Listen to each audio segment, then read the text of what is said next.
welcome to the show where we share the stories of the many who intersect with our healthcare system but are rarely heard from. My name is Kevin Poe, founder and editor of KevinMD. Rate and review the show at kevinmd.com/rate. Subscribe at kevinmd.com/podcast. Today in the show, we welcome back Farhan Imran. He's a hematology-oncology physician, and his website is titled didask.blog. His latest KevinMD article, which we'll talk about today, is titled A Cancer Patient's Last Wish. Farhan, welcome back to the show. Thank you, Kevin. Always good to be back. Now, for those interested in hearing more about Farhan's story, just go to kevinmd.com/podcast. Upper right, there's a search bar, search for his name, and you'll hear more about his story. But now, let's go straight into his KevinMD article. It's titled A Cancer Patient's Last Wish. So, Farhan, tell us about that story. Sure. So again, thanks, Kevin, for the opportunity. So I've written a number of times on your blog, and some of them are opinion pieces, but this is purely a patient story. So in medicine, and especially in oncology, every patient brings their own story, but some stories are just so outstanding that it's just nice to put pen to paper. And just for everybody to know, this is totally HIPAA compliant. There are no patient identifiers in this story. So basically, this was a day when I walked in, and in oncology nowadays, we can do a lot for patients, especially if they have early stage cancer. And even if somebody has stage 4 or metastatic cancer where the cancer is incurable, there's a lot that we can do. But this particular patient, she came and I reviewed her chart before going in, and she had a stage 4 pancreatic cancer, which was very widespread, and she had so many other comorbidities that it was becoming very hard to offer her any treatments. So I walk into the room and I see this 60-something-year-old, very nice African-American lady. And just looking at her, she had all the wrinkles and those years of self-abuse. You can start telling if somebody is a smoker or a heavy drinker, and you can tell from their face in a way that they may have abused their body all their life. And then she was accompanied by her 2 granddaughters who were very loving towards her, and they had a very good friendship relationship going on.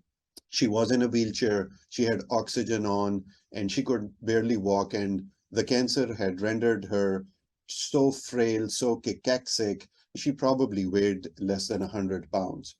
So I walked in, and her eyes were filled with hope, of course, when you're seeing your oncologist for the first time. And I sat with her, I spoke with her, and towards the end, I told her that I'm sorry to say, but I don't think I have any treatment to offer you. And I think that you should sign up for hospice and you should go home on hospice. So all of a sudden, I saw all the hope vanish from her eyes. But she still asked me a confirmatory question, and she said, "Doc, are you saying that I should go home and die?" Now, that's a tough question to answer, but you have to be very direct in your answer. So I said, yes, in a way that is true, but if you were my mother or my aunt, I would have said the same.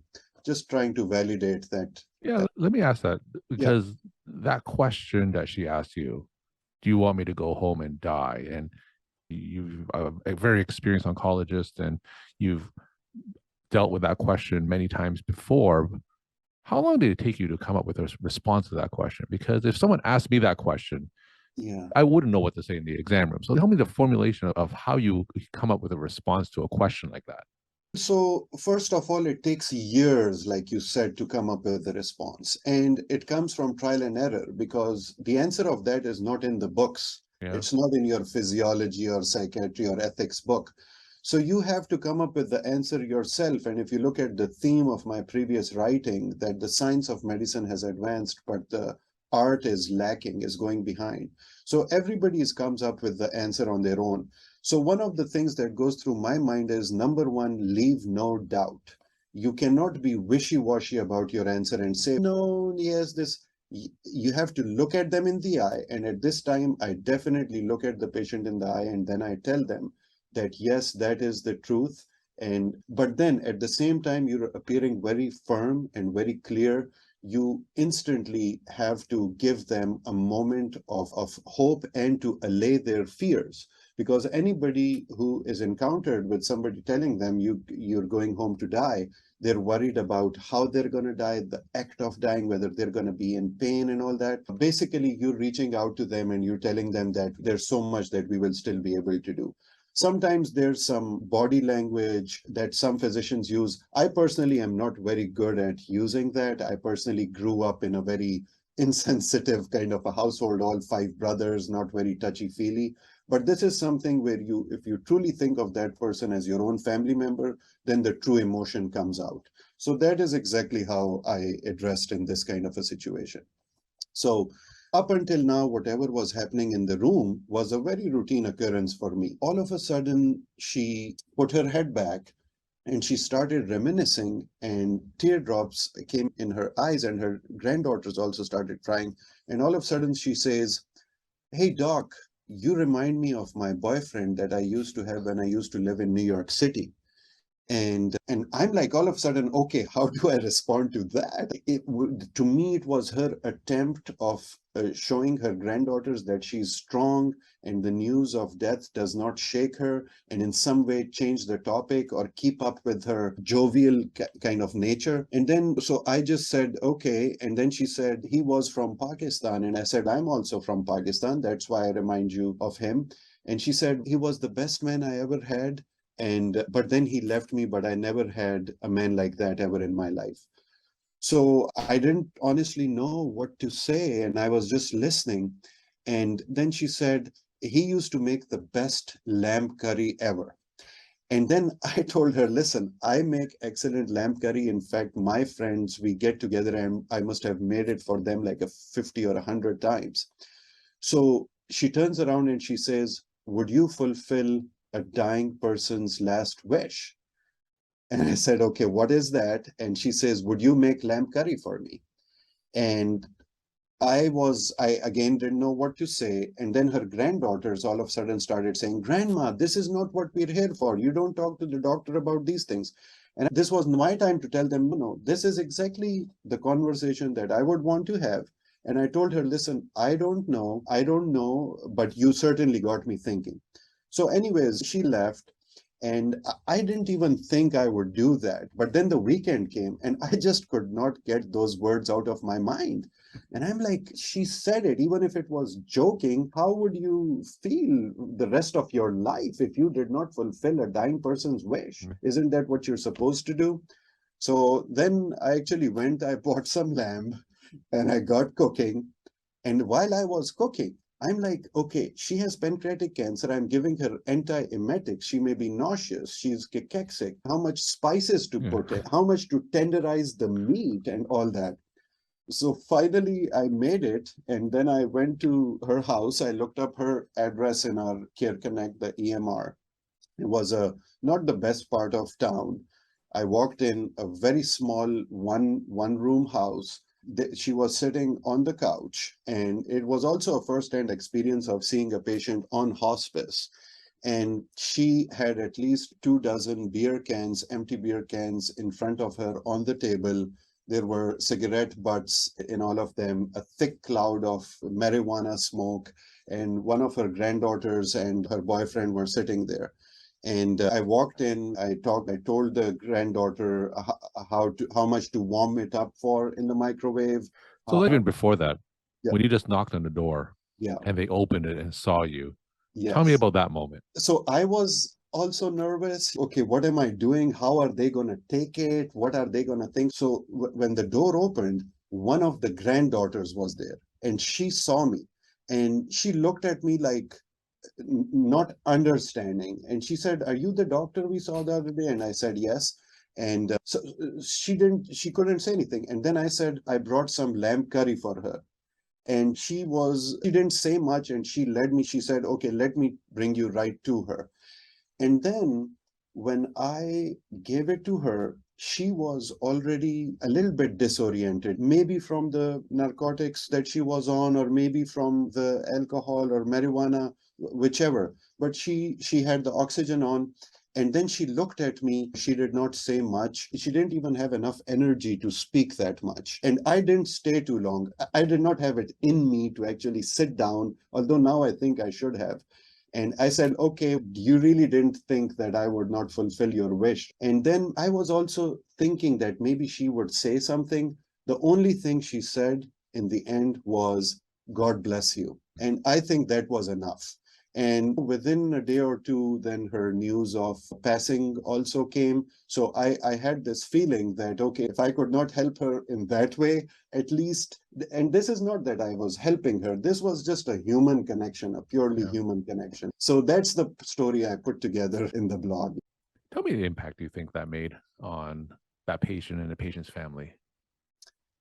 I feel like a lot of people have a mistrust in the medical community, and probably not so much in America, but in Pakistan, where I was born and raised. Everybody's second guessing physicians and their intention. And even over here, especially the African American population, with all the history of the Tuskegee trial and all that, and then the vaccines rolled out and they don't trust the physicians for one reason or another. And it's very natural for that to happen.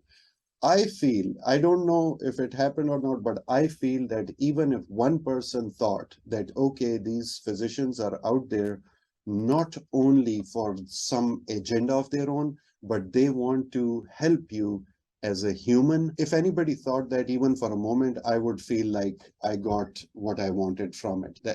That's what I would say. Yeah. And in your long career as an oncologist, has this story or this moment, has this ever happened to you before?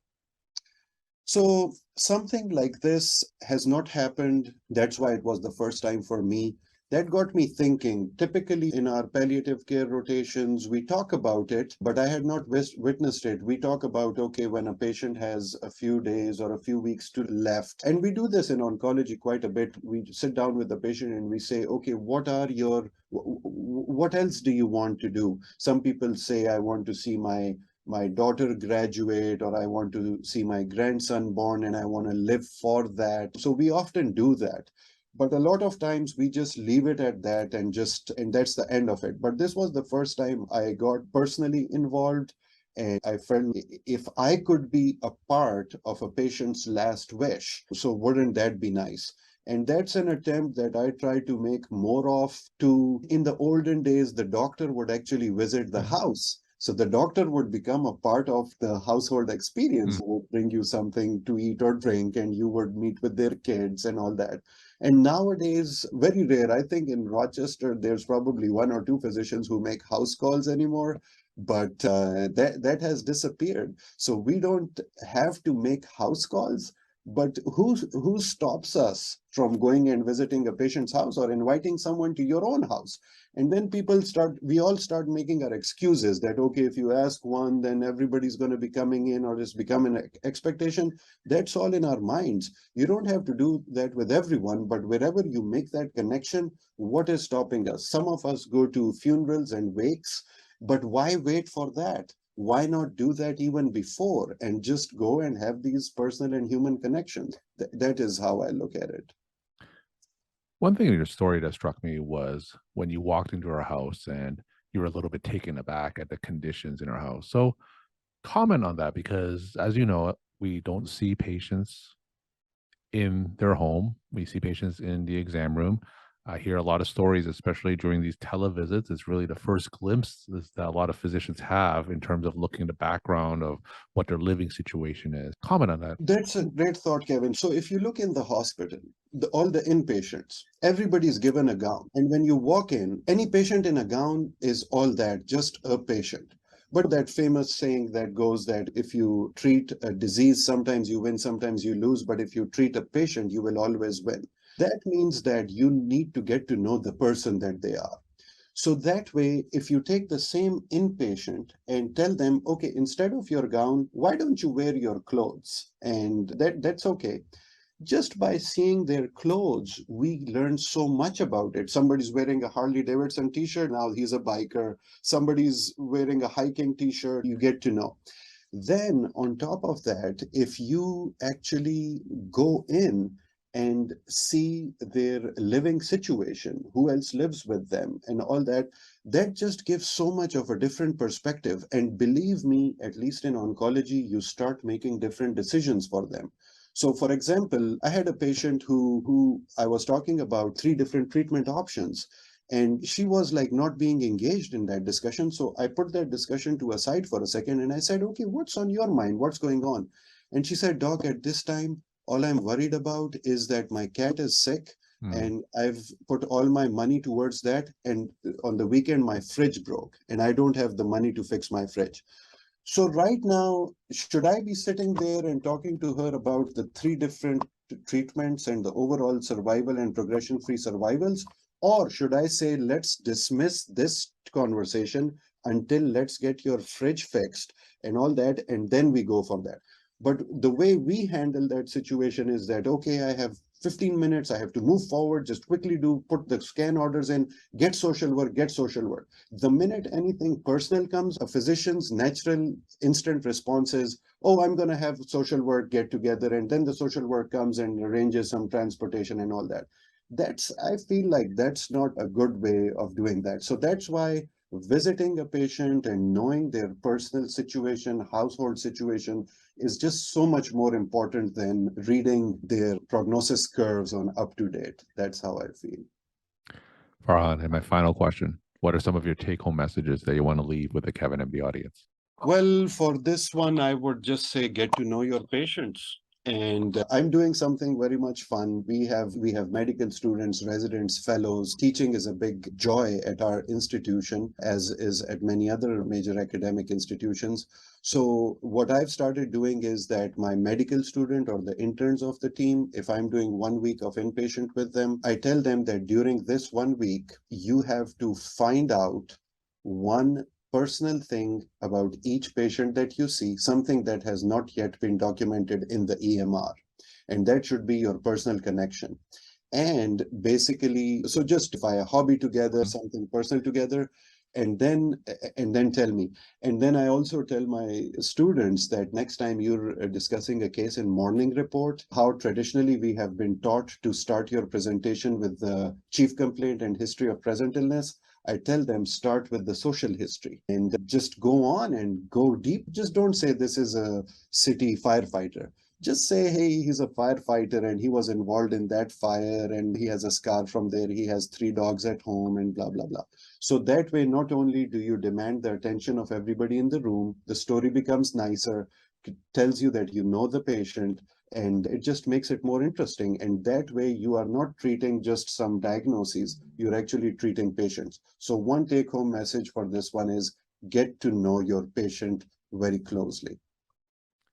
Farhan, thank you so much for sharing your story, time, and insight. Thanks again for being on the show. Thank you, Kevin.